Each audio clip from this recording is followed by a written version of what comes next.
The fluorescent lights of the Chicago Community Shelter buzzed overhead like angry wasps as Daniel Briggs carefully folded his daughter's blanket. The threadbare fabric, once a cheerful yellow with dancing elephants, had faded to the color of old newspaper, but he handled it with the same precision he once used to pack his combat gear. Emily stirred beside him, her 8-year-old frame curled tight against the institutional cot they shared.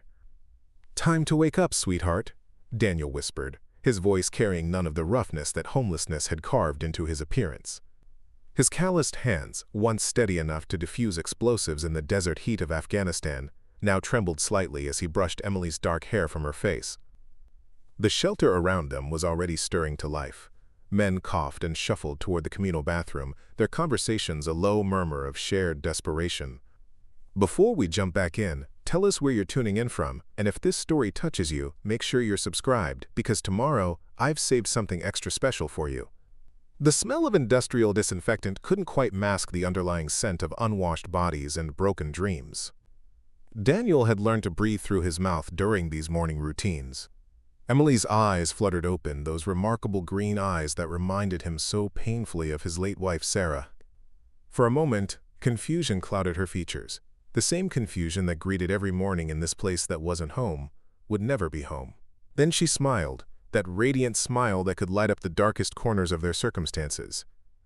"Good morning, Daddy." Her voice was small but steady. She'd learned not to ask the question that lived in her eyes. "When can we go home?"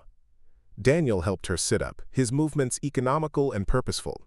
Everything about Daniel suggested military training to those who knew what to look for. The way he made his bed with hospital corners, how his few possessions were arranged with geometric precision, the alert way his eyes swept their surroundings even in this seemingly safe space. But most people didn't look past the worn jacket with its patches and the graying beard that hid the sharp jawline of his younger years. "Today's the day, Em," he said, pulling their shared duffel bag closer. From it, he extracted a manila folder, its corners soft with handling. Inside were copies of his resume, 20 pages printed at the library, each one representing hope that felt more fragile with each passing day. The job fair. Emily nodded solemnly. She understood, in the way that children of hardship understand too much, too early, that today was important. While other 8-year-olds worried about homework and playground politics, Emily had learned to measure days by whether Daddy came back smiling, or with that particular stillness that meant another door had closed. As Daniel helped her wash her face in the shelter's cramped bathroom, he caught sight of himself in the cracked mirror. The man staring back was a stranger, hollow-cheeked, with silver threading through brown hair that hadn't seen a proper cut in months. But his posture remained straight, shoulders squared. Some habits died hard. "Daddy," Emily said, tugging at his jacket. She held out a folded piece of paper, her latest drawing. The image was rendered in stubby crayons, a figure in what might have been a uniform, standing tall with a cape flowing behind him. Across the top, in Emily's careful printing, "Daddy the Hero." Daniel's throat tightened as he accepted the drawing. She'd been making these pictures for months, always depicting him as someone strong, someone important. He wondered what reservoir of faith she drew from, what strength kept her from seeing him as the failure he sometimes felt himself to be. "Thank you, sweetheart. I'll keep it right here." He folded the paper carefully and slipped it into his jacket pocket next to his heart. "You know Mrs. Rodriguez will walk you to school." Emily nodded, then surprised him by standing on her tiptoes to hug him tight. "Good luck, Daddy. I know you'll do great because you're the bravest person in the whole world." The words hit him like a physical blow. Brave. There had been a time when that word had meaning, when it came with medals and commendations, when it was whispered in briefing rooms and shouted across enemy lines. Now it lived only in the eyes of a little girl who didn't know that bravery couldn't pay for groceries or put a roof over their heads. Daniel held her close, breathing in the scent of the cheap shampoo the shelter provided, trying to memorize this moment of pure love before the world reminded him of all the ways he'd failed. As they prepared to leave the shelter, Daniel's eyes fell on the small American flag pin he kept on his jacket lapel, tarnished now, but still there. Once, that flag had meant something different. It had flown over bases where he'd trained soldiers and led missions that never made the news. Now it was just another piece of his disguise, hiding the warrior beneath the homeless man's exterior. The Chicago morning was bitter, November wind cutting through his inadequate jacket as they walked toward the elementary school. Emily's hand in his was warm and trusting, a lifeline to the man he used to be and desperately wanted to become again. "I love you, Em," he said as they reached the school gates. "I love you too, Daddy. Bring home good news." Daniel watched her disappear into the crowd of children, her backpack, donated from the church down the street, bouncing with each step. Then he turned toward downtown, toward the convention center, toward whatever waited for him in a room full of people who would see only his failures. He didn't know that in a few hours, his carefully guarded past would collide with his desperate present, and that a little girl's drawing of Daddy the hero would prove more prophetic than either of them dared to hope. The Chicago Convention Center rose before Daniel like a fortress of glass and steel, its modern facade reflecting the gray November sky. Through the massive windows he could see movement. Hundreds of people in dark suits and crisp dresses, their posture confident, their purpose clear. They belonged here in ways that Daniel wasn't sure he ever would again. The automatic doors whooshed open with a sound that seemed to announce his inadequacy to the world. The warmth inside was almost shocking after the November cold, and Daniel felt sweat break out under his thin jacket. The lobby stretched out before him like an aircraft hangar, filled with corporate banners announcing opportunities. "Join our team. Your future starts here." Excellence in motion. The contrast was immediate and brutal. While other attendees strode across the polished floor with the confidence of people accustomed to professional environments, Daniel felt every step. His worn boots, resoled twice at a downtown cobbler who took pity on him, made soft squeaking sounds against the marble. The fabric of his jacket, clean but clearly showing its age, seemed to advertise his circumstances to anyone who cared to look. And they were looking. Daniel had learned to recognize the glances, the quick up and down assessment, the subtle step away, the way conversations paused when he passed. He'd developed a defensive radar for it, a survival skill learned in months of navigating a world that treated homelessness like a contagious disease. The registration table loomed ahead, staffed by volunteers in matching blue polo shirts. Daniel approached slowly, his manila folder clutched against his chest like armor. The young woman behind the table, her name tag read Jessica, looked up with a practiced smile that faltered almost imperceptibly when she took in his appearance. "Good morning," Daniel said, his voice steady despite the knot in his stomach. "I'm here for the job fair." "Of course," Jessica replied, her smile reassembling itself with obvious effort. She handed him a packet of materials and a name tag. "Just fill this out and—" She paused, clearly struggling with something. "The registration fee is $25. Daniel's heart sank. $25. He had $37 to his name, money he'd planned to use for Emily's lunch money and bus fare for the rest of the week. But what choice did he have? "Of course," he said, counting out the bills with hands that he willed not to shake. As Daniel filled out the registration form at a nearby table, he became aware of the conversations flowing around him. The other attendees discussed stock options and salary negotiations, networking strategies and career trajectories. They spoke a language he'd once been fluent in but had forgotten during the long months of simply trying to survive. "Excuse me," the voice was gentle but concerned. Daniel looked up to see a woman in her 40s approaching, her graying hair pulled back in a professional bun. Unlike the others, her smile seemed genuine, reaching her brown eyes. Her name tag identified her as Sarah Coleman, event coordinator. "I'm Sarah," she said, extending her hand. "I run these job fairs. Is this your first time attending one of our events?" Daniel shook her hand, noting the firm grip and direct eye contact. "Yes, ma'am. Daniel Briggs." Something in Sarah's expression suggested she was looking past his appearance, seeing something others had missed. "What kind of work are you looking for, Mr. Briggs?" "Anything," Daniel said, then caught himself. "I mean, I have experience in logistics, personnel management, crisis resolution. I'm willing to start anywhere, though." Sarah nodded thoughtfully. "Those are valuable skills. The fair can be overwhelming, especially if you haven't been in this environment for a while. Would you like me to point out some employers who might be particularly interested in your background?" Daniel felt a flutter of hope. "I'd appreciate that very much." Around them, the convention center was filling up. Corporate recruiters arranged their booths with the precision of generals preparing for battle. Banners hung from the ceiling, each one promising opportunity and advancement. The air hummed with ambition and possibility, but Daniel felt like he was watching it all from behind glass. Sarah pointed toward various sections of the floor. The logistics companies are in that corner. They're always looking for people with organizational experience. Government contractors are along the far wall, and they often value diverse backgrounds.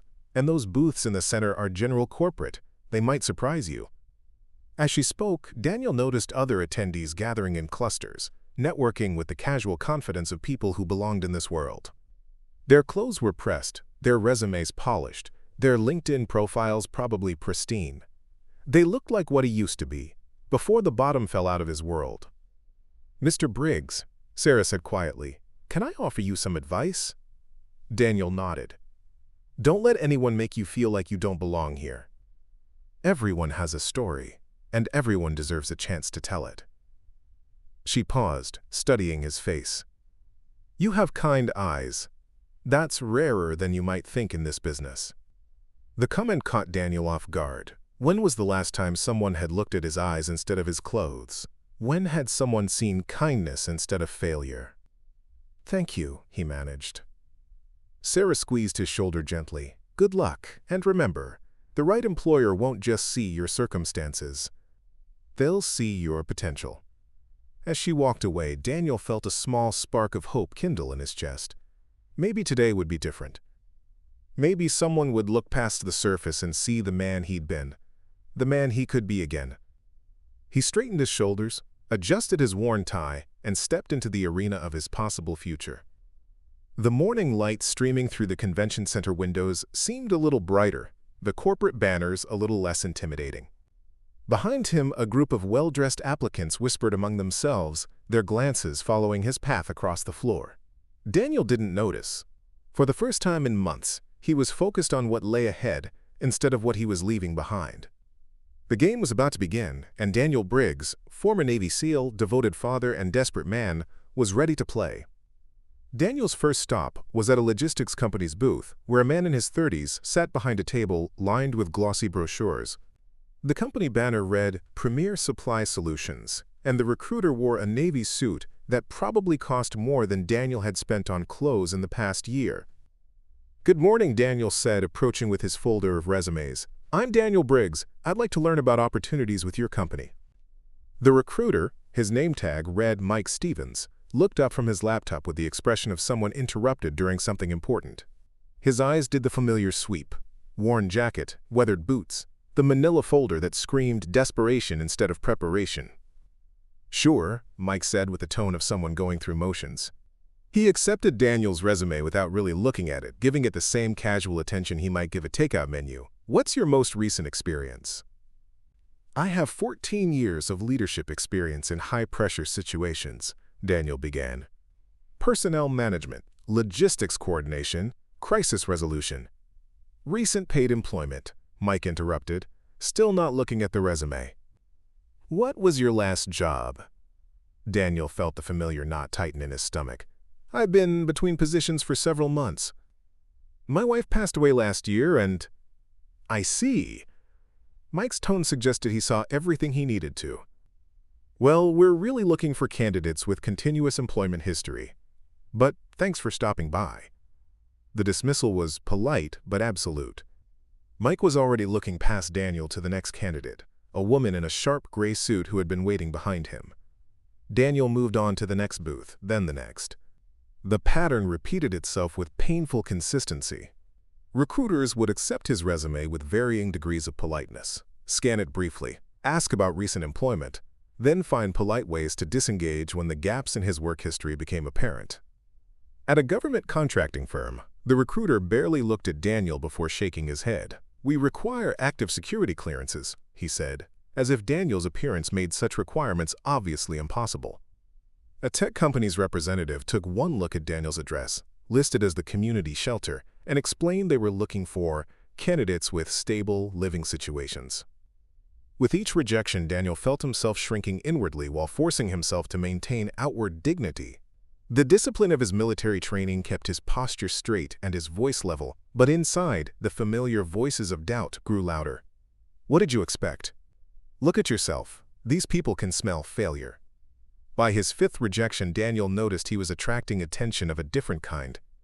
Other job seekers had begun to watch his interactions, some with sympathy, others with the uncomfortable fascination people show toward accidents they're grateful aren't happening to them. A small group had gathered near the coffee station, their conversation punctuated by glances in Daniel's direction. "Poor guy," one woman whispered. "He seems nice enough, but—" "It's so sad," her companion replied.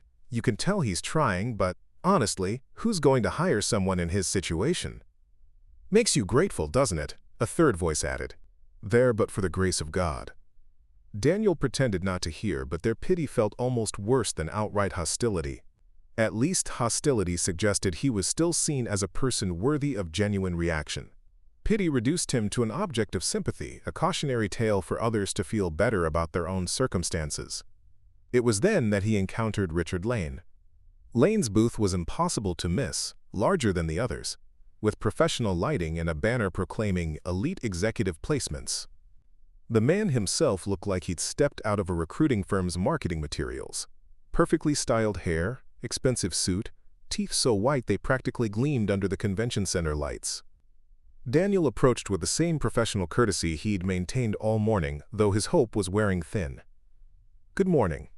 I'm Daniel Briggs, and I'm interested in learning about opportunities with your firm." Lane looked up from his phone, and Daniel saw something different in his expression. Not just disinterest, but active contempt. Lane's eyes took in Daniel's appearance with the attention of someone cataloging everything wrong with what he saw. "Opportunities," Lane repeated, as if the word were foreign. "And what exactly makes you think you'd be qualified for the caliber of positions we handle?" The question hung in the air like a challenge. Daniel felt other conversations around them begin to quiet. People turning to watch this interaction with the uncomfortable fascination of witnesses to a car accident. "I have extensive leadership experience," Daniel said carefully. "Personnel management, crisis resolution, logistics." "Leadership?" Lane interrupted with a laugh that carried across the nearby booths. "Leading what? A soup kitchen line?" The comment drew snickers from a group of nearby applicants. Daniel felt heat rise in his cheeks but kept his voice steady. "Sir, if you'd review my qualifications—" "Your qualifications?" Lane stood up, making a show of looking Daniel up and down. "Let me tell you what I see. I see someone who can't even manage his own life, trying to convince me he can manage others. I see someone whose idea of professional appearance is—" He gestured dismissively at Daniel's clothes. "This." The small crowd that had been watching was growing. Some people looked uncomfortable, but others were leaning in, drawn by the spectacle. Richard Lane was clearly enjoying his audience. "Mr. Lane," Daniel said quietly, "I understand appearances matter, but—" "Appearances?" Lane's voice rose dramatically. "Appearances are everything in this business. Do you think our clients want their companies represented by someone who looks like he just crawled out from under a bridge?" The words hit Daniel like physical blows. He felt his hands clench involuntarily, muscle memory from years of training screaming at him to respond to the threat. But this wasn't a battlefield, and Richard Lane wasn't an enemy combatant. This was worse. This was a reminder of how far he'd fallen, delivered by someone who had never fallen at all. The crowd was larger now, phones emerging as people began to record what was clearly becoming a viral moment. Daniel could see it playing out in his mind. Homeless man humiliated at job fair. Emily would see it eventually. Everyone would see it, and she would know that her hero father was just another broken man the world had discarded. But something in Daniel held steady, some core of dignity that 14 years of military service had forged and 2 years of homelessness had tested, but not broken. He straightened his shoulders, looked Richard Lane directly in the eye, and spoke with the quiet authority of a man who had faced real enemies in real battles. "Mr. Lane, I understand this position isn't the right fit. Thank you for your time." He turned to walk away, but Lane wasn't finished. "That's right, run along," Lane called after him, playing to his audience. "Maybe try the McDonald's booth, though even they have standards." The laughter that followed Daniel across the convention center floor felt like a physical weight. He found an empty chair near the back of the hall and sank into it, Emily's drawing crumpling in his pocket as his hands shook with suppressed rage and humiliation. This is what the world sees, he thought. This is all they'll ever see. But even as despair threatened to overwhelm him, Daniel Briggs, father, veteran, survivor, wasn't ready to give up. Not yet. Not while Emily still believed her daddy was a hero. He just didn't know that someone else in that room was about to believe it too. The laughter following Richard Lane's cruel dismissal rippled through the convention center like a toxic wave. Daniel remained in his chair, fighting to control the tremor in his hands as more people turned to stare. Some pulled out phones, clearly hoping to capture more of the spectacle for social media. The hashtags were already writing themselves. Hashtag job fair fail, hashtag homeless humiliation, hashtag reality check. Lane basked in the attention, his voice carrying easily across the polished floor. "I mean, seriously," he announced to his growing audience, "what's next? Are we going to start interviewing people from park benches? This is supposed to be a professional event, not a charity case convention." The crowd's reaction was mixed, some uncomfortable shifting, a few nervous chuckles, but enough genuine laughter to encourage Lane to continue his performance. He had found his moment, and like all bullies, he was going to milk it for everything it was worth. "Look, I'm not unsympathetic," Lane continued, his tone dripping with false compassion. "I'm sure this gentleman has circumstances, but there's a time and place for everything, and a high-level career fair isn't the place for whatever this is." He gestured dismissively toward Daniel's still figure. From across the room, Sarah Coleman watched the scene unfold with growing disgust.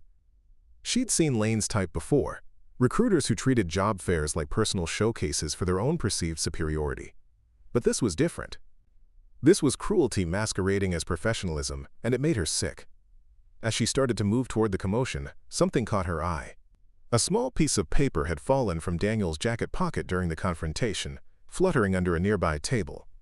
Sarah bent to retrieve it, unfolding what appeared to be a child's drawing.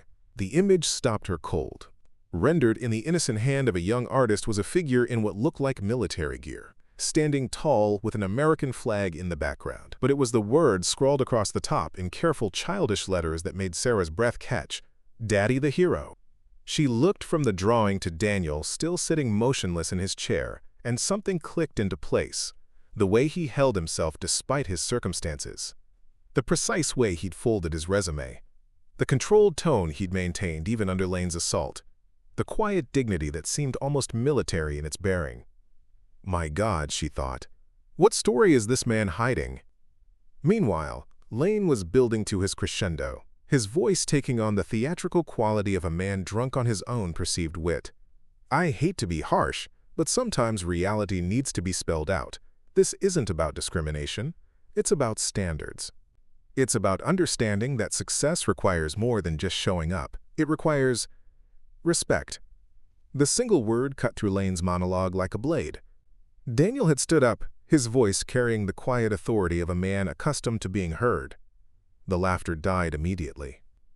Lane blinked, momentarily thrown off his rhythm. "Excuse me?" Preparing and narrating this story took us a lot of time, so if you are enjoying it, subscribe to our channel. It means a lot to us. Now back to the story. "Respect," Daniel repeated, stepping closer. His movement was controlled, purposeful, and something in his bearing made several people in the crowd unconsciously step back. "You were talking about what success requires. I think it requires respect. Respect for others, regardless of their circumstances." Lane recovered quickly, his smirk returning. "Oh, that's rich. A lecture on success from someone who clearly doesn't know the first thing about it." Daniel's jaw tightened almost imperceptibly. Those who knew what to look for might have recognized the subtle shift in his posture, the way his weight settled, the way his hands moved to a ready position at his sides. It was the stance of someone who had faced real threats, real enemies, and lived to tell about it. "Mr. Lane," Daniel said quietly, "you don't know anything about me. You don't know where I've been, what I've done, or what I've sacrificed. You're judging a book by its cover, and that says more about you than it does about me." The crowd had gone completely silent now. Even the ambient noise of the job fair seemed to fade as people strained to hear every word of this unexpected confrontation. Lane's face flushed red. He wasn't used to being challenged, especially not by someone he considered beneath his notice. "Listen, buddy, I don't know what fantasy world you're living in, but this is the real world. And in the real world, appearances matter. Performance matters. Results matter. And whatever sob story you're peddling, it doesn't change the fact that you're careful. The word was spoken so quietly that only those closest could hear it, but the tone carried a weight that made Lane's next words die in his throat. Daniel took another step forward, and now there was no mistaking the controlled danger in his movement. "Choose your next words very carefully," Daniel continued, his voice never rising above conversational level but somehow commanding absolute attention. "Because whatever you think you know about me, whatever assumptions you've made, you might want to consider that you could be very, very wrong." Sarah watched from the edge of the crowd, still clutching Emily's drawing. She could see what the others were missing, the transformation happening before their eyes. The homeless man was disappearing, replaced by something else entirely. Someone else entirely. Lane, sensing he was losing control of his moment, decided to double down. "Are you threatening me?" he asked loudly, clearly hoping to regain the crowd's sympathy. "Is this what we've come to? Violent vagrants intimidating legitimate business people?" It was the wrong thing to say. Daniel went completely still, and for a moment, Sarah could have sworn she saw something flash in his eyes. Not anger, but something far more dangerous. The stillness of a predator choosing whether to strike. Then, with visible effort, Daniel stepped back. The moment of potential violence passed, but its shadow remained. When he spoke again, his voice carried a different quality. Not the desperate tone of a man seeking employment, but the controlled authority of someone accustomed to command. "Mr. Lane," he said, "I've spent my life serving something bigger than myself. I've faced enemies you couldn't imagine in places you'll never see. I've made sacrifices you'll never understand for freedoms you take for granted. And if you think my current circumstances diminish any of that, then you're not just wrong, you're willfully ignorant." The silence that followed was profound. Several people in the crowd were recording now, but the mood had shifted completely. This was no longer a spectacle, this was something else entirely. Sarah stepped forward, Emily's drawing in her hand. "Mr. Briggs," she called out, her voice carrying clearly across the silent space. "I believe you dropped this." As Daniel turned toward her, Sarah held up the drawing so everyone could see it. The image of Daddy the hero seemed to glow under the convention center lights. And suddenly, Richard Lane's cruel laughter felt very far away indeed. Daniel accepted Emily's drawing from Sarah with hands that trembled slightly, not from fear but from the effort of keeping years of training and conditioning in check. The paper felt fragile between his fingers, a stark contrast to the weapons he'd once handled with the same careful precision. He stared at his daughter's artwork. The figure in what she imagined was military gear, the American flag, the words that proclaimed a truth the world couldn't see. Daddy the hero. The crowd around him had grown larger, drawn by the confrontation, but now held by something they couldn't quite name. There was an energy in the air, a tension that spoke of revelations waiting to unfold. Daniel looked at their faces, some curious, some skeptical, others beginning to show the first glimmers of understanding. "Thank you," he said quietly to Sarah, carefully folding the drawing and returning it to his jacket pocket. The simple gesture seemed to anchor him, reminding him why he was here, why he couldn't give up. As the immediate tension of the confrontation with Lane began to fade, Daniel found himself pulled into memories he'd spent months trying to suppress. The convention center around him seemed to dissolve, replaced by different scenes, different battles, different moments when everything had hung in the balance. Operation Iron Dagger. The Mountains of Afghanistan, 2019. The helicopter's rotors had been deafening as they approached the insertion point, but Daniel's team had moved with the silent efficiency of men who trusted each other with their lives. Intelligence suggested a high-value target was holed up in a compound 12 clicks from their landing zone, but intelligence had been wrong before. Daniel closed his eyes briefly, and he was back there. The weight of his gear, the familiar grip of his weapon, the absolute clarity that came with mission focus. He'd been a different man then. Chief Petty Officer Daniel Briggs, SEAL Team 6, with 14 years of service and a reputation for bringing his people home alive. The compound had been a trap, of course. They'd walked into a crossfire that should have killed them all. But Daniel had kept his head, adapted the plan on the fly, and turned a potential massacre into a tactical victory. 3 hostages extracted, 7 enemy combatants neutralized, 0 friendly casualties. The medal citation had called it extraordinary valor in the face of overwhelming odds. His commanding officer had called it the finest piece of field leadership I've ever witnessed. But that was before Sarah, his wife, not the job fair coordinator, had started getting sick. Before the medical bills that insurance wouldn't cover. Before the transition to civilian life that had proved more challenging than any military operation he'd ever undertaken. Another memory. The hospital room, 2022. Sarah's hand in his, so thin it felt like holding a bird. The machines beeping their relentless rhythm while she fought a battle no amount of training could help him win. She'd been worried about Emily, about what would happen to their daughter if the worst occurred. "Promise me," she'd whispered, her voice barely audible above the hospital's mechanical symphony. "Promise me you'll take care of her. Promise me you won't let this break you." He'd promised.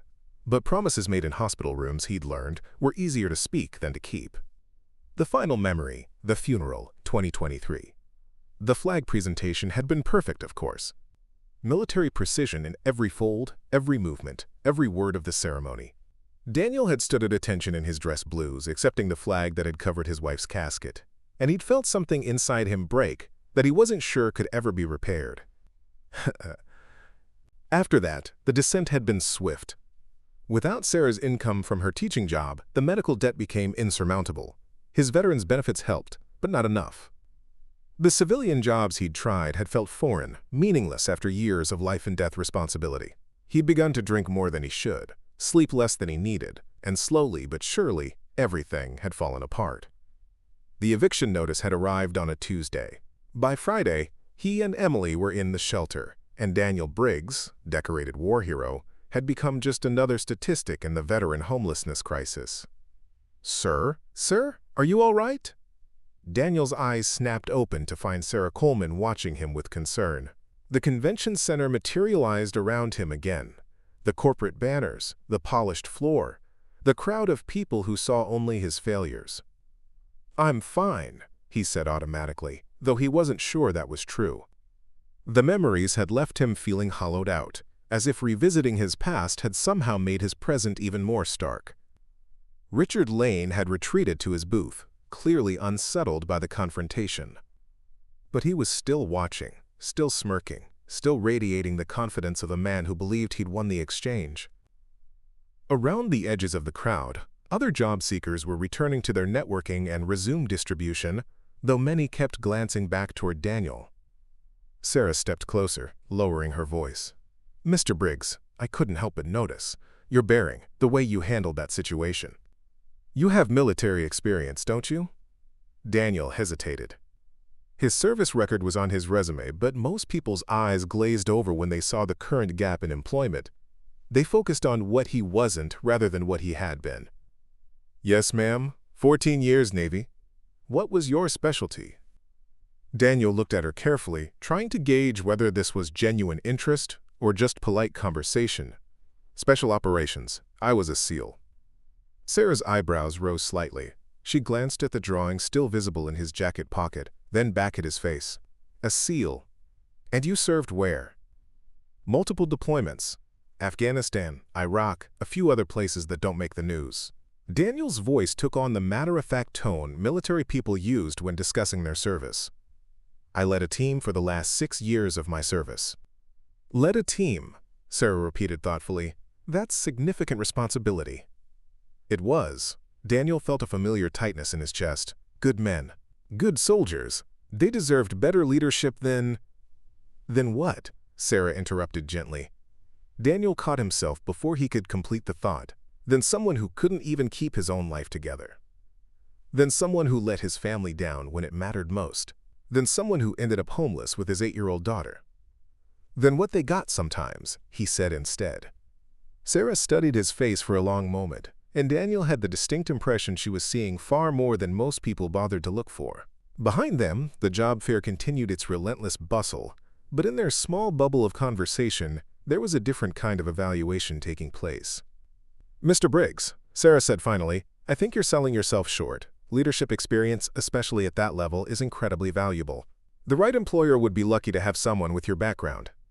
"The right employer," Daniel repeated with a bitter smile. "Ma'am, with respect, the right employer hasn't exactly been beating down my door."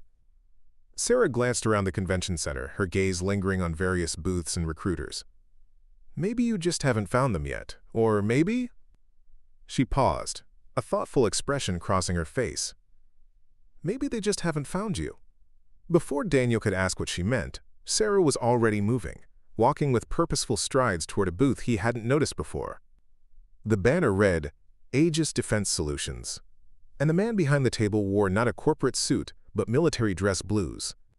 Daniel felt his heart skip a beat as he recognized the uniform, the bearing, the unmistakable bearing of a fellow warrior. Sarah was gesturing in his direction, speaking animatedly to the recruiter, whose head had already begun to turn toward Daniel with obvious interest. Oh God, Daniel thought, suddenly understanding what was about to happen. She's going to blow my cover.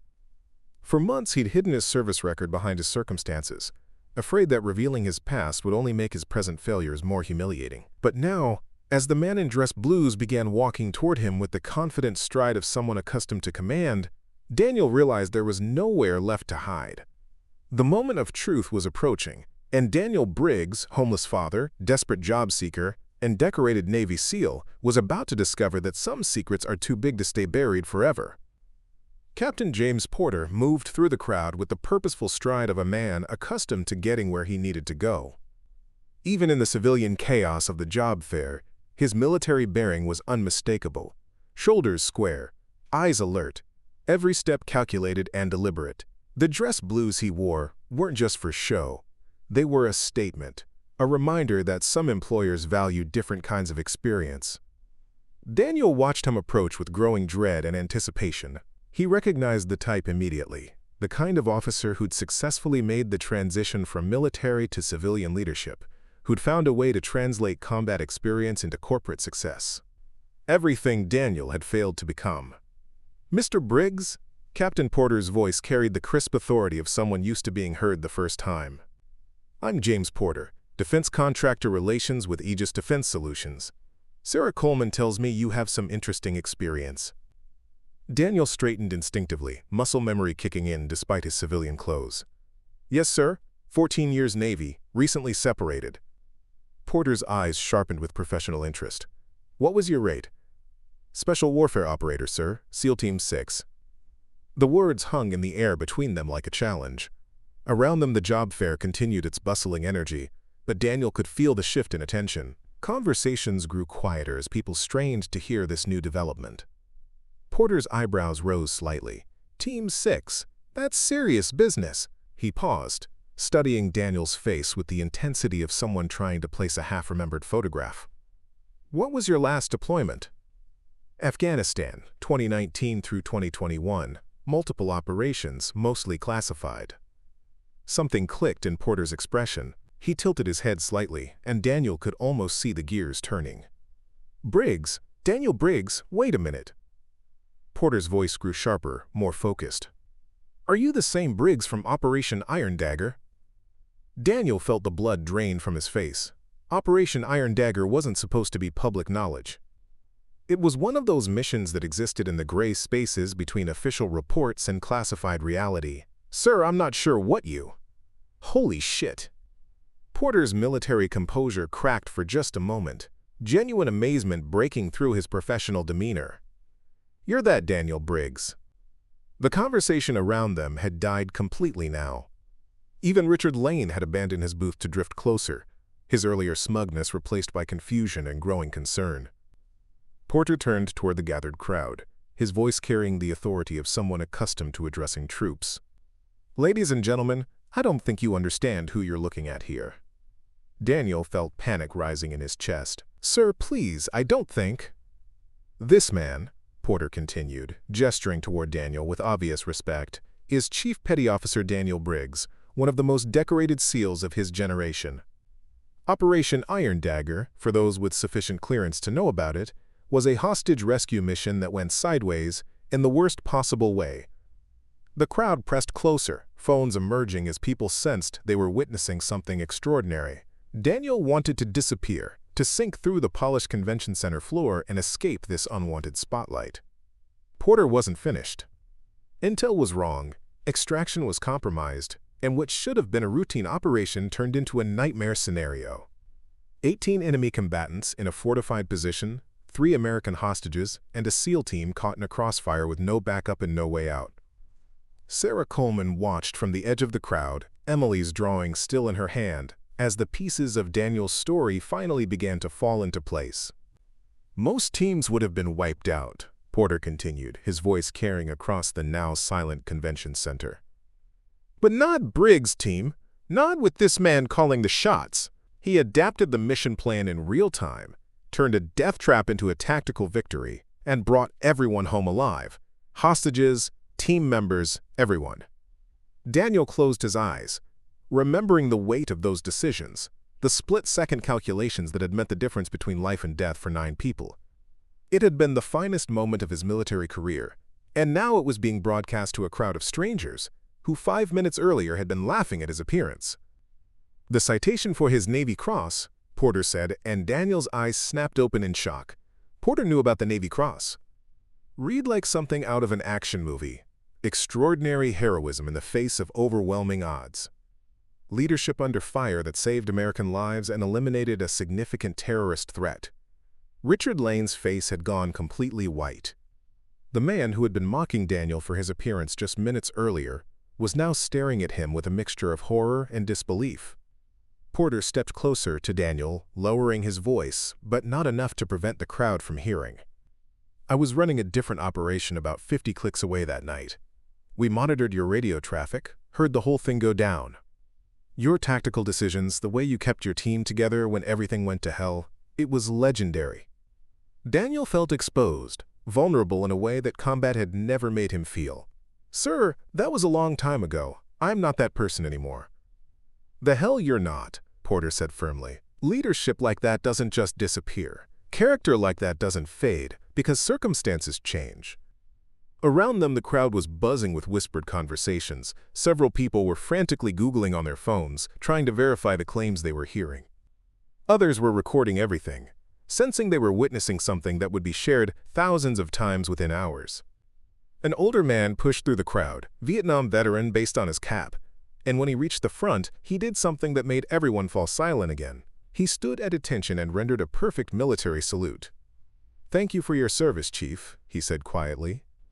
Daniel returned the salute automatically, and for a moment the convention center faded away.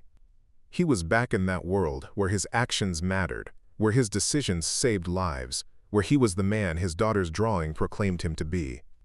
But then reality crashed back.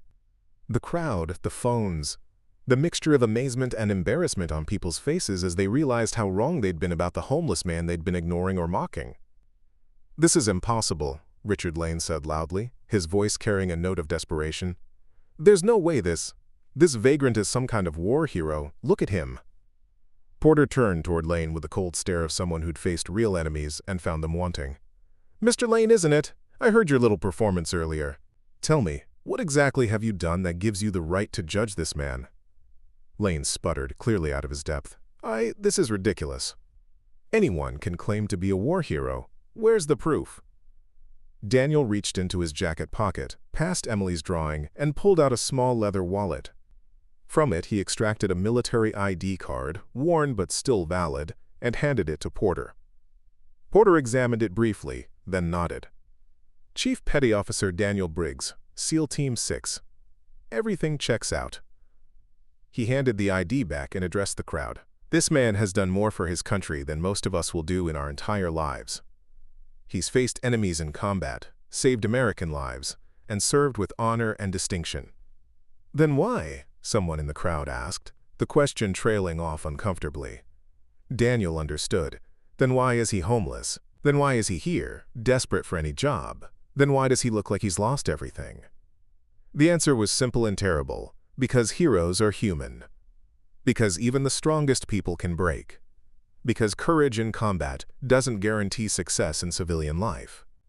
Because sometimes, despite everything you've done right, everything still goes wrong.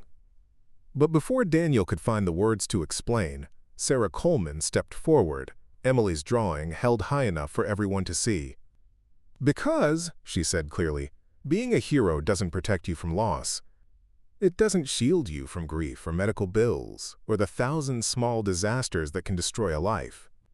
This man is here because he's a father who won't give up on providing for his daughter, and if that's not heroic, I don't know what is." The silence that followed was different from before. This wasn't the uncomfortable quiet of people watching a spectacle. This was the profound hush of people confronting their own assumptions, their own prejudices, their own failures of imagination. Daniel looked around at the faces surrounding him, some ashamed, some amazed, some struggling to reconcile the man they saw with the hero they were hearing about. In the distance, he could see recruiters abandoning their booths, drawn by the commotion and the growing realization that they might have made a terrible mistake. The game had changed completely. The homeless man they'd dismissed was gone, replaced by something else entirely. But Daniel wasn't sure if that was a good thing or not, because now, instead of being invisible, he was the center of attention in a way that felt almost as uncomfortable as the mockery had been. What he didn't yet realize was that the real test was just beginning. Because recognition, as he was about to learn, came with its own set of challenges and its own opportunities for redemption. The transformation in the convention center was almost palpable. Where minutes before there had been the comfortable buzz of networking and professional small talk, now there was an electric tension as the reality of Daniel's identity rippled through the crowd like a stone dropped in still water. Richard Lane stood frozen behind his booth, his face cycling through emotions like a broken traffic light: confusion, disbelief, horror, and finally, the dawning realization of how catastrophically wrong he'd been. His earlier performance, captured on dozens of phones and already beginning to spread across social media, now looked less like professional skepticism and more like the cruel mockery of a genuine American hero. "This can't be right," Lane muttered, loud enough for those nearby to hear. "There has to be some mistake. I mean, look at him." Captain Porter turned toward Lane with the kind of cold stare usually reserved for enemy combatants. "Mr. Lane, I suggest you stop talking before you dig yourself any deeper. What you're looking at is a man who has sacrificed more for this country than you could possibly comprehend." The crowd around Daniel had grown larger, but the dynamics had shifted completely. Where before people had been drawn by the spectacle of his humiliation, now they pressed closer with a mixture of awe, shame, and desperate curiosity. Several recruiters who had dismissed him earlier were pushing through the crowd, their business cards already in hand. But it was the older veteran who had saluted Daniel that provided the moment that would be remembered long after the job fair ended. The man, his cap identified him as a Marine who had served in Vietnam, stepped forward again, his weathered face stern with purpose. "Son," he said to Richard Lane, his voice carrying the authority of someone who had earned the right to speak, "I've been coming to these job fairs for 3 years, helping vets find work, and in all that time I've never seen such a disgraceful display of ignorance and disrespect." Lane's mouth opened and closed like a fish gasping for air. I didn't know." "That's exactly the problem," the veteran interrupted. "You didn't know, but you judged anyway. You saw a man in need and decided he was less than human. You made a show of humiliating someone who has done more for your freedom than you'll ever do in your comfortable little life." The crowd murmured agreement, and Lane's face flushed deep red. He looked around desperately, seeking support, but found only accusatory stares and disappointed shakes of heads. Sarah Coleman stepped forward, still holding Emily's drawing. "This is exactly why we organize these events," she said, her voice carrying clearly across the gathering. "To give people opportunities, to look beyond surface appearances, to recognize that everyone has value and potential." She held up the drawing so everyone could see it. "This was drawn by Mr. Briggs' 8-year-old daughter, Daddy the Hero," she wrote. While adults were busy judging her father by his clothes and his circumstances, a child saw the truth. The impact of her words was immediate and devastating. Several people in the crowd looked visibly uncomfortable, remembering their own reactions to Daniel's appearance, their own assumptions about his worth. A woman near the back called out, "We're sorry, we didn't know." Daniel held up his hand, his voice steady but weary. "You shouldn't need to know someone's service record to treat them with basic human dignity, the homeless man you were looking at. 5 minutes ago was the same person I am now. The only thing that's changed is your perception." The words hung in the air like an indictment, because Daniel was absolutely right, and everyone knew it. They had been ready to dismiss him, mock him, ignore him. not because of anything he had done, but because of how he looked, where he lived, what his circumstances suggested about his worth as a human being. Captain Porter moved closer to Daniel, lowering his voice slightly. "Chief, I know this is overwhelming, but I need you to know, what you did overseas, it mattered. It still matters. And anyone with half a brain should be able to see that you're exactly the kind of leader they need." "With respect, sir," Daniel replied quietly, "being a good soldier doesn't automatically make someone a good employee. I've been out of work for 8 months. I've been living in a shelter with my daughter. Those are facts that don't disappear because of what I did in Afghanistan." Porter shook his head firmly. "Those aren't character flaws, Chief. Those are circumstances, and circumstances can change."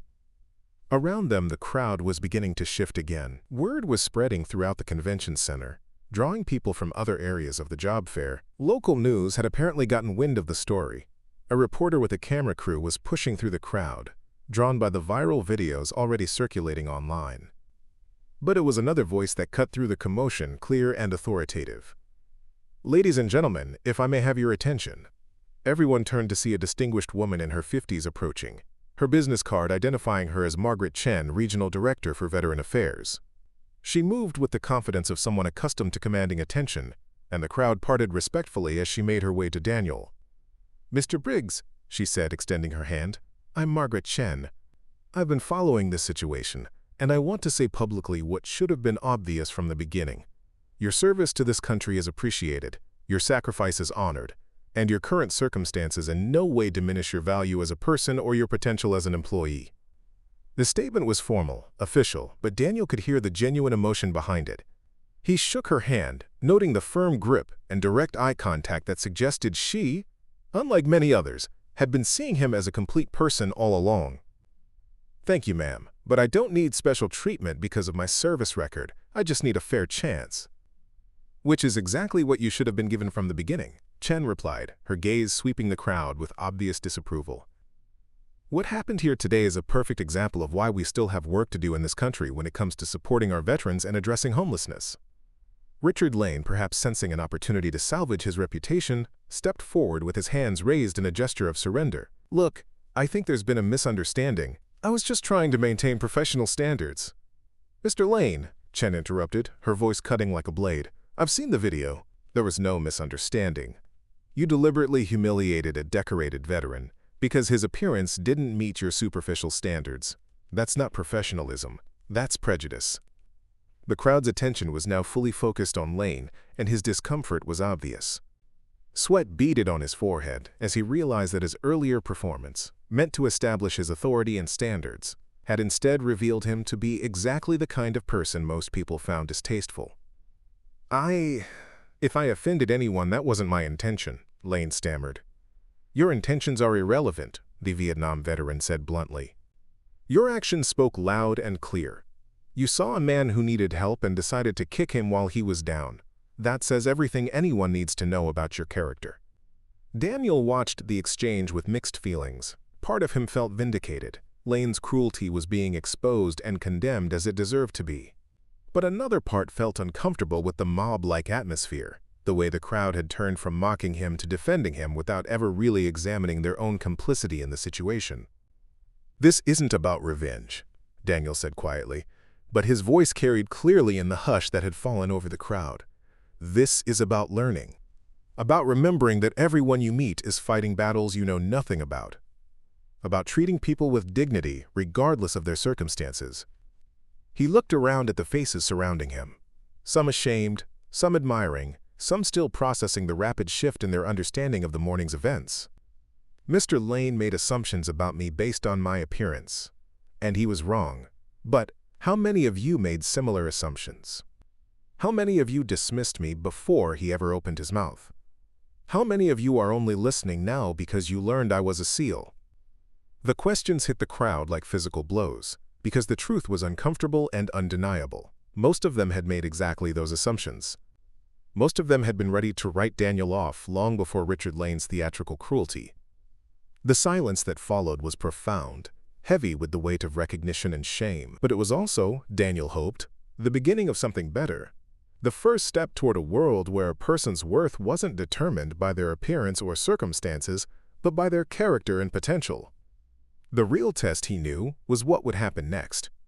The media attention was intensifying. More reporters had arrived, drawn by the viral videos already spreading across social platforms with hashtags like #VeteranRespect and #Don'tJudgeByAppearance.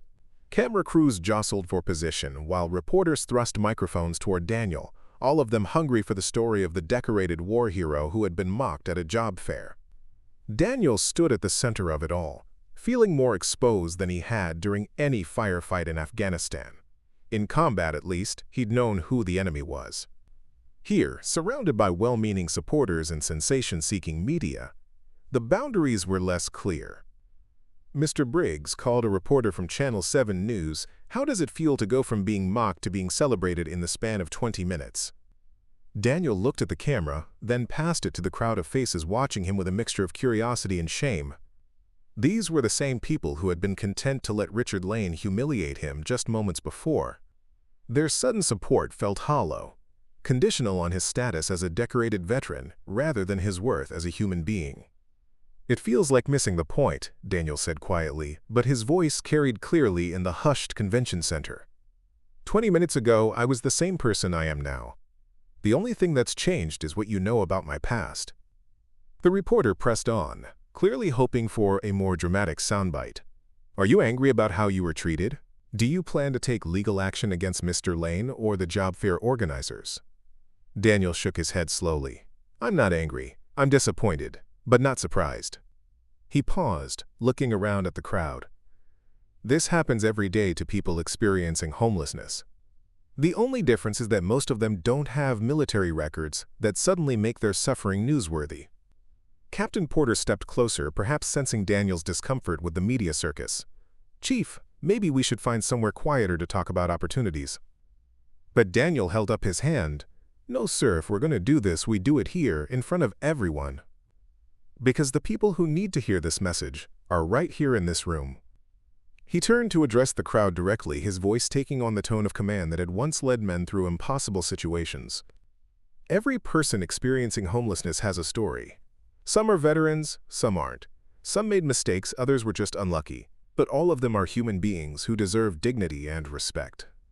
Sarah Coleman nodded approvingly, still holding Emily's drawing. "That's exactly right, Mr. Briggs."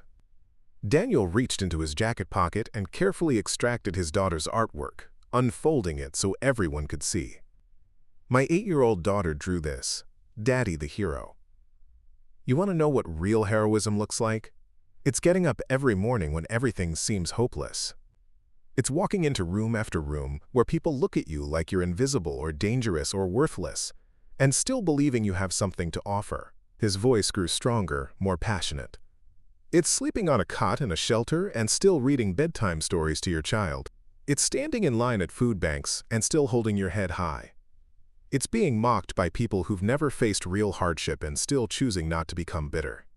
The crowd was completely silent now, hanging on every word. Even the reporters had stopped their frantic note-taking, caught up in the raw honesty of Daniel's speech.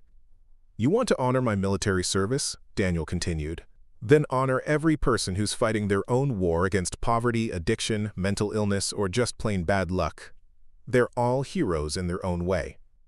An older woman near the front of the crowd began to cry quietly. She looked like she might be remembering her own moments of judgment, her own assumptions about people she'd encountered but never really seen. Daniel's voice softened, but his words carried no less impact. "I didn't serve overseas so that people would treat me better than they treat other Americans. I served so that everyone could have the opportunity to live with dignity. That includes the homeless veteran sleeping under a bridge, and it includes the single mother working 3 jobs, and it includes the teenager aging out of foster care with nowhere to go." Richard Lane, who had been trying to blend into the background, found himself once again the focus of attention as Daniel turned toward him.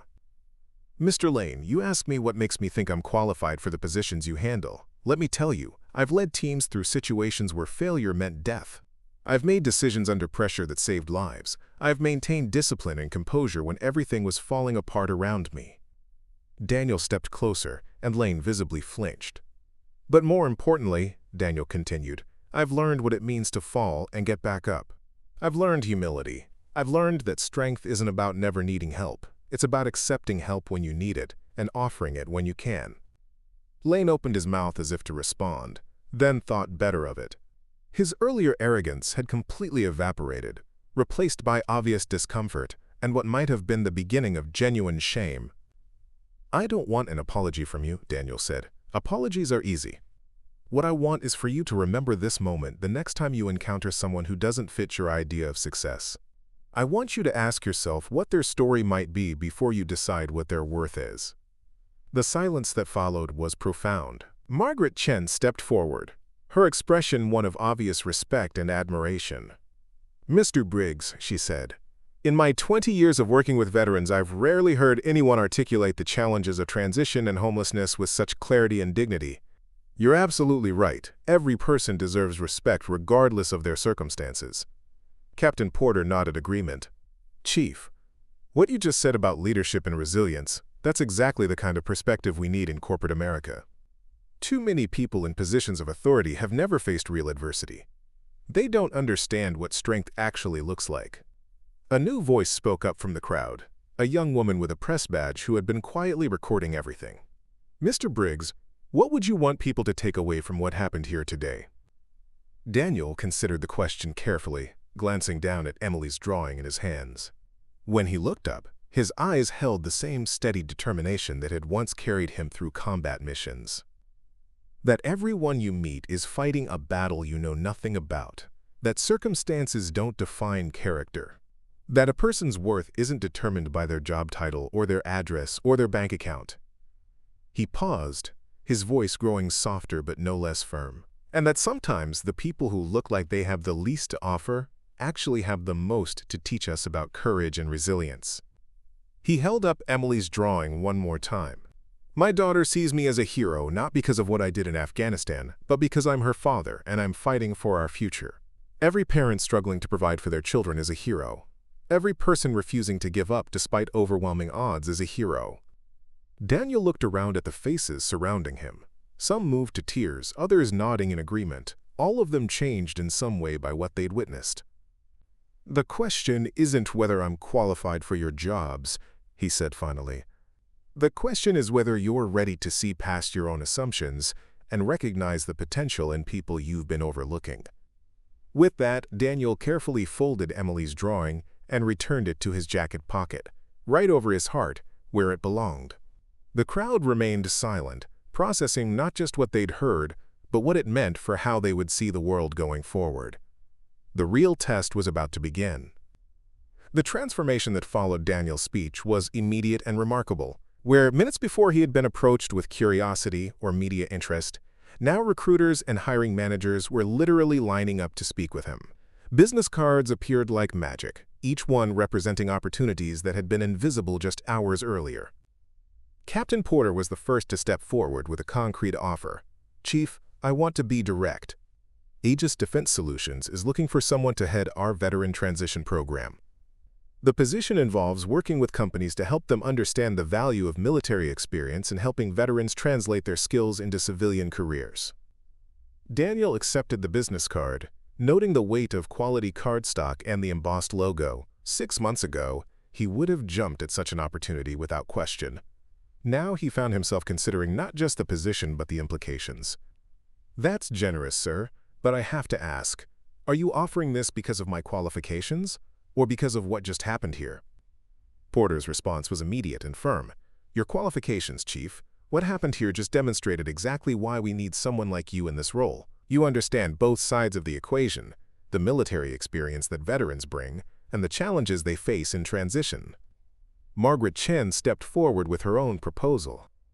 "Mr. Briggs, the Department of Veteran Affairs has been looking for someone to serve as a liaison for our homelessness prevention program. Your experience, both military and personal, would be invaluable in helping us reach veterans who are struggling." More offers followed in rapid succession. A logistics company wanted to discuss a management position.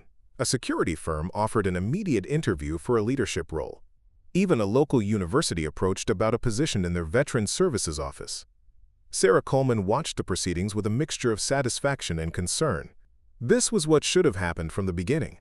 Daniel being recognized for his potential and offered opportunities commensurate with his experience. But she also worried about the pendulum swing, the way the same people who had dismissed him were now competing for his attention.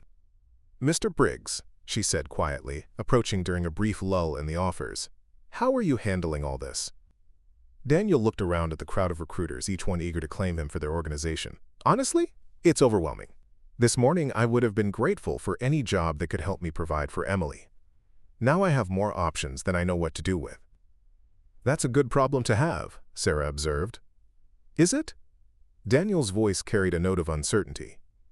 "Because I can't shake the feeling that this is all conditional. What happens when the cameras leave and the viral videos fade? Will these offers still be on the table when I'm just another job candidate instead of a social media sensation?" Sarah didn't have an easy answer for that question, because she suspected Daniel's concerns were valid. The attention was flattering, and the opportunities were real, but they were also tied to his newfound status as a symbol rather than his actual qualifications.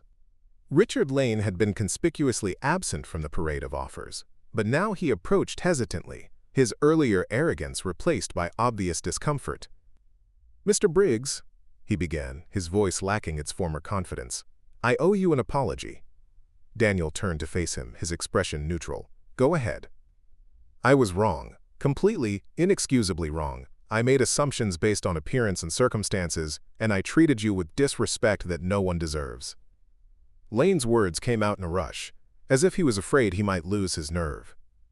"I've spent the last 20 minutes thinking about what you said, and you're right. I was judging you by standards that have nothing to do with character or capability." Daniel studied Lane's face, looking for signs of genuine remorse versus damage control. "Mr. Lane, I appreciate the apology, but the question is, what are you going to do differently going forward?" Lane nodded eagerly. "That's exactly what I've been thinking about. I want to change how I approach recruiting. I want to focus on potential rather than polish, on character rather than circumstances." "That's easy to say when there are cameras watching," Daniel replied calmly. "The real test will be how you handle the next person who walks into your office looking like I did this morning." The challenge hung in the air between them. Lane flushed red but nodded. "You're right, and I hope you'll give me the chance to prove that I learned something from this." Before Daniel could respond, a new voice cut through the conversation. "Daddy!" Everyone turned to see Emily Briggs running through the convention center, her small backpack bouncing as she navigated between the adult legs and corporate displays. Behind her, looking slightly out of breath, was Mrs. Rodriguez from the shelter. "I'm sorry," Mrs. Rodriguez called out, "but school ended early today, and when Emily heard about what was happening on the news, she insisted on coming to find you." Emily reached Daniel and threw her arms around his waist, looking up at him with shining eyes. "Daddy, everyone at school saw the videos. They all know you're a hero now." Daniel knelt down to Emily's level, his heart clenching at the joy and pride in her voice. I was a hero before anyone saw those videos. And so were you, for believing in me when no one else did." "I know," Emily said matter-of-factly. "I always knew. That's why I drew the picture." The crowd around them had grown quiet again, watching this reunion between father and daughter.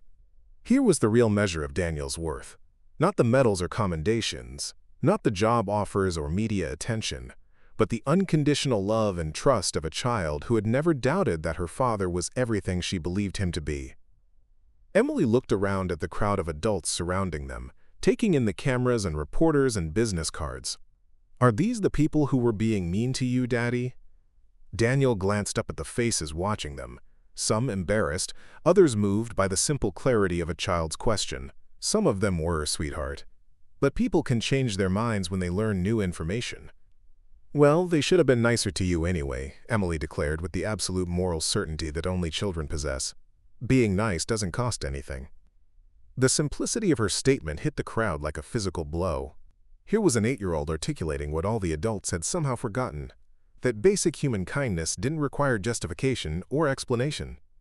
Captain Porter approached slowly, removing his military cap as he knelt down to Emily's level. "Emily, is it? Your daddy is one of the bravest men I've ever known. You should be very proud of him." Emily smiled brightly. "I am. I'm proud of him every day." "Even when things were hard?" Porter asked gently. Especially when things were hard, Emily replied without hesitation. That's when being brave matters most. Daniel felt tears prick at his eyes. Here was his daughter, teaching a room full of adults about courage and loyalty and unconditional love. She had seen him at his lowest points, had lived through the hardship and uncertainty, and had never once doubted his worth. "Daddy," Emily said, tugging at his jacket, "can we go home now? I want to show you the picture I drew at school today. It's you getting a new job." Daniel looked around at the crowd, at the offers still being extended, at the cameras still rolling. All of it suddenly seemed less important than the simple request from his daughter.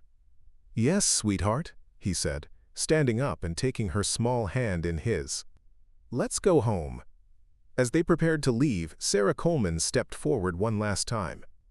"Mr. Briggs, however you decide to handle these opportunities, please remember that what happened here today mattered. You changed minds and opened hearts. That's not a small thing." Daniel nodded, squeezing Emily's hand gently. "Thank you, Sarah, for everything, for seeing me when others couldn't." As father and daughter walked toward the convention center exit, the crowd parted respectfully before them. The job fair continued around them, but somehow everything had changed.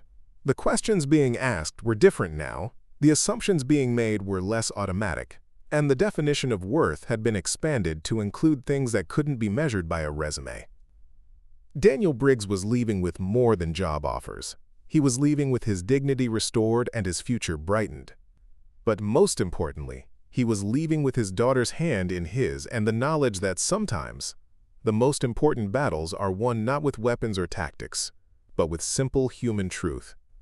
The real victory wasn't in the recognition he'd received, but in the reminder that a person's worth had never been in question. It had simply been waiting for the right people to see it. 3 weeks later, Daniel Briggs stood in the small but bright kitchen of their new apartment, making Emily's lunch for school. The morning routine felt both familiar and miraculous. Familiar because they'd always taken care of each other. Miraculous because they were finally doing it in a place they could call home. The apartment wasn't much, 2 bedrooms in a working-class neighborhood on Chicago's South Side, but it had something the shelter never could: privacy, stability, and the simple dignity of their own front door key. "Daddy, you forgot the apple," Emily called from the living room, where she was carefully arranging her school supplies in her new backpack, a real one, not donated, with her name embroidered on the front. "Right here, sweetheart," Daniel replied, adding the apple to her lunchbox along with a note that had become their daily tradition. "You make me proud every day. Love, Dad." The job offers had been real, and after careful consideration, Daniel had accepted Captain Porter's position with Aegis Defense Solutions. The work was meaningful, helping other veterans navigate the transition to civilian life, and the salary was enough to rebuild their lives one step at a time. But more important than the financial stability was the sense of purpose it provided. Daniel wasn't just working for a paycheck. He was using his experience, both in the military and in homelessness, to help others who were fighting similar battles. The viral videos from the job fair had eventually faded from social media, as viral videos always do, but the impact had been lasting. Sarah Coleman had contacted him the week before to let him know that 3 companies at the fair had implemented new policies about unconscious bias in their hiring practices. Margaret Chen had invited him to speak at an upcoming conference about veteran homelessness. Even Richard Lane had reached out, asking if Daniel would be willing to help train his recruiters to look beyond surface appearances. "Daddy, Mrs. Patterson wants to meet you," Emily announced, referring to her new teacher. "She said she saw you on the news and wants to thank you for your service." Daniel smiled, adjusting Emily's jacket as she prepared for school. "That's very nice of her. What did you tell her?" "I told her you were always a hero, even before anyone else knew it," Emily replied with the matter-of-fact tone she used when stating obvious truths.